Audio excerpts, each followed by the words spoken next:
உங்கள் வாழ்க்கையில் சில சமயம் காரணம் தெரியாத தடங்கல்கள், மன நிம்மதியின்மை அல்லது எதிர்பாராத பிரச்சனைகளை சந்தித்திருக்கிறீர்களா?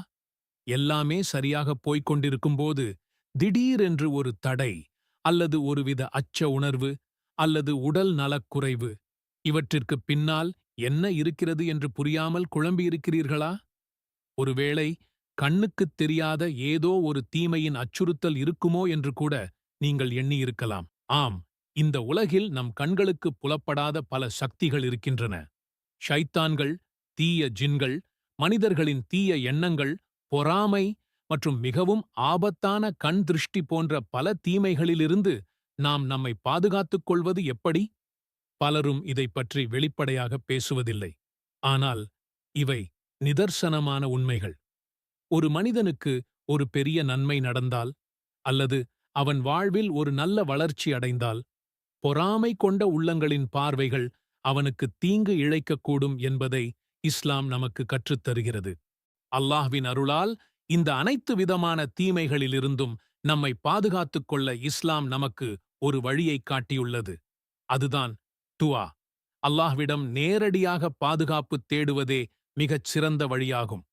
இன்று நாம் பார்க்கப் போகும் துஆ, நபி ஸல்லல்லாஹு அலைஹி வஸல்லம் அவர்கள் தங்கள் அன்புக்குரிய பேரக் குழந்தைகளுக்காக ஓதிய ஒரு சிறப்பு பிரார்த்தனை. இது அனைத்து விதமான தீய சக்திகளிலிருந்தும், குறிப்பாக ஷைத்தான்கள், விஷப்பிராணிகள் மற்றும் தீய கண் திருஷ்டியிலிருந்தும் நமக்கு முழுமையான பாதுகாப்பை இன்ஷா அல்லாஹ் வழங்கும். இந்த சக்தி வாய்ந்த துஆவை நீங்கள் உங்கள் தினசரி வாழ்வின் ஒரு பகுதியாக ஆக்கிக் கொண்டால், அல்லாஹ்வின் அருளால் நீங்கள் அமைதியையும் பாதுகாப்பையும் அனுபவிப்பீர்கள். அஊது பிகலிமாத்தில்லாஹி த்தம்மத்தி மின் குல்லி ஷைத்தானின் வஹம்மத்தின் வமின் குல்லி ஐனின் லாம்மத்தின். அல்லாஹ்வின் முழுமையான வார்த்தைகளைக் கொண்டு எல்லா ஷைத்தான்கள் மற்றும் விஷப்பூச்சிகளிலிருந்தும், எல்லா தீய, பொறாமை கொண்ட கண்களிலிருந்தும் நான் பாதுகாப்பு தேடுகிறேன். இந்த துஆவை நீங்கள் எவ்வளவு அதிகமாக ஓதுகிறீர்களோ அவ்வளவு அதிகமாக அல்லாஹ்விடமிருந்து பாதுகாப்பு கிடைக்கும். இது ஷைத்தானின் சதித்திட்டங்கள், கெட்ட எண்ணங்கள், பொறாமைகள் மற்றும் தீய சக்திகளிடமிருந்து உங்களை பாதுகாக்கும் ஒரு சக்தி வாய்ந்த கவசமாக அமையும் இன்ஷா அல்லாஹ். துஆவின் மிக முக்கியமான சிறப்பு என்னவென்றால், இதை நீங்கள் எந்த நேரத்திலும் ஓதலாம். இது ஒரு நிரந்தரமான, அனைவருக்கும் பொதுவான துஆவாகும். இருப்பினும் சில நேரங்களில் துஆக்கள் அதிகம் அங்கீகரிக்கப்படும் என்று நபி ஸல்லல்லாஹு அலைஹி வஸல்லம் அவர்கள் நமக்கு கற்றுத்தந்துள்ளார்கள். அந்த நேரங்களில் இந்த துஆவை ஓதுவது கூடுதல் நன்மை பயக்கும். தொழுகைக்குப் பின் ஒவ்வொரு பர்லு கட்டாய தொழுகைக்குப் பிறகும் துஆக்கள் அங்கீகரிக்கப்படும் வாய்ப்பு அதிகம். அப்போது இந்த துஆவை ஓதலாம். சுஜூதில் இருக்கும்போது, தொழுகையில் சஜ்தாவில் இருக்கும்போது நாம் அல்லாஹ்வுக்கு மிக நெருக்கமாக இருக்கிறோம். அந்த நேரத்தில் இந்த துஆவை ஓதுவது சிறந்தது.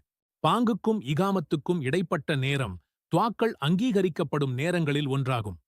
இரவின் கடைசி பகுதி, அதாவது ஃபஜ்ரு தொழுகைக்கு முன், தஹஜ்ஜுத் நேரத்தில் அல்லாஹ் அடியார்களிடம் வந்து, என்னை அழைப்போர் யாரேனும் உண்டா, நான் பதிலளிக்கிறேன் என்று கேட்கும் நேரம். அப்போது இந்த துஆவை ஓதுவது மிகவும் சக்தி வாய்ந்தது. ஒரு முஸ்லிம் பயணத்தில் இருக்கும்போது அவன் கேட்கும் துஆ அங்கீகரிக்கப்படும். குறிப்பாக ஹஜ்ஜின் அரஃபா தினத்திலும் தவாஃபின் போதும் இந்த துஆவை அதிகம் ஓதுவார்கள். நோன்பு துறக்கும் நேரத்தில் நோன்பாளியின் துஆ அங்கீகரிக்கப்படும். ஆக, இந்த சிறப்பான நேரங்களில் மட்டுமல்லாமல், உங்கள் மனதில் ஒரு தேவை ஏற்படும் போதும் அல்லது அல்லாஹ்வை நினைவு கூறும் போதும் இந்த துஆவை ஓதலாம். ஒரு துஆ அங்கீகரிக்கப்பட வெறும் வாய் வார்த்தை மட்டும் போதாது. சில முக்கிய அம்சங்களை நாம் கடைப்பிடிக்க வேண்டும். அல்லாஹ் நம் முன்னால் இருக்கிறான் என்ற உணர்வுடன், முழு மன ஒருமையுடன் துஆ கேட்க வேண்டும். வார்த்தைகளின் அர்த்தத்தை உள்வாங்கிக் கொண்டு ஓதுவது அவசியம். நான் கேட்டால் அல்லாஹ் நிச்சயமாக தருவான் என்ற உறுதியான நம்பிக்கை இருக்க வேண்டும்.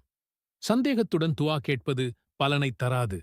இந்த மகத்தான துஆ நம்முடைய வாழ்வைச் சூழ்ந்திருக்கும் அனைத்து தீமைகளிலிருந்தும் பாதுகாப்பு வழங்கும் ஒரு கவசம் என்பதை நாம் தெளிவாக புரிந்து கொண்டோம்.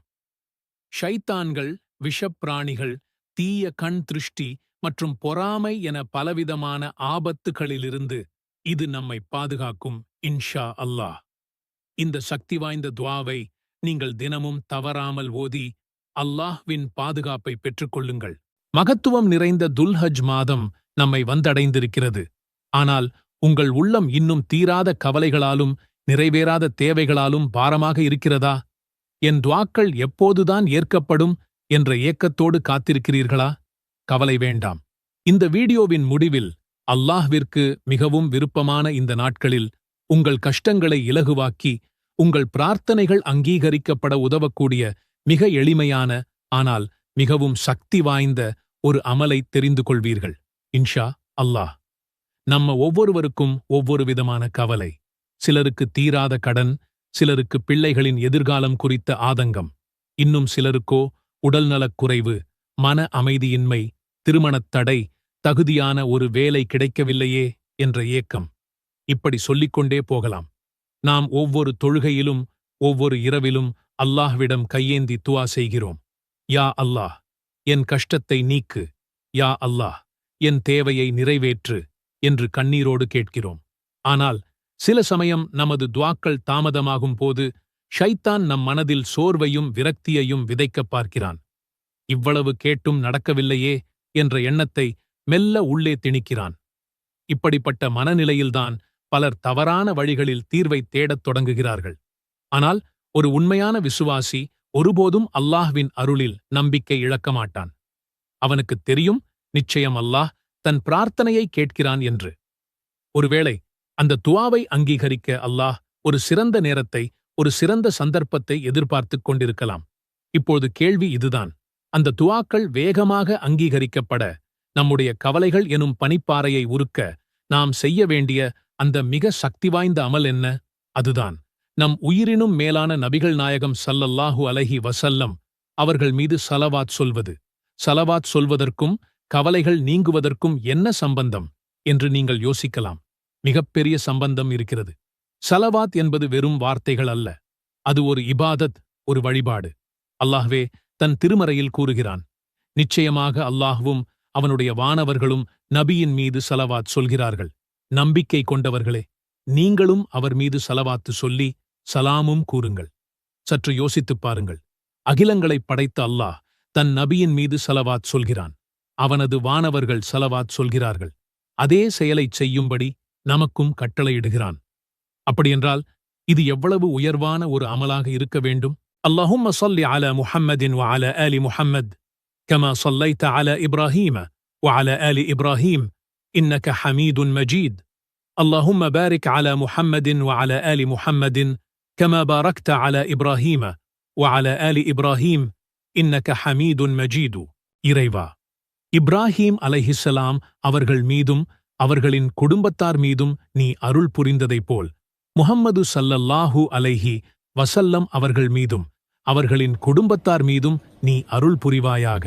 நிச்சயமாக நீ புகழுக்குரியவனாகவும் கண்ணியமிக்கவனாகவும் இருக்கிறாய்.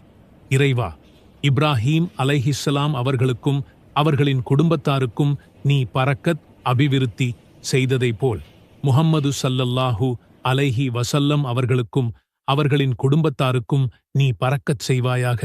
நிச்சயமாக நீ புகழுக்குரியவனாகவும் கண்ணியமிக்கவனாகவும் இருக்கிறாய்.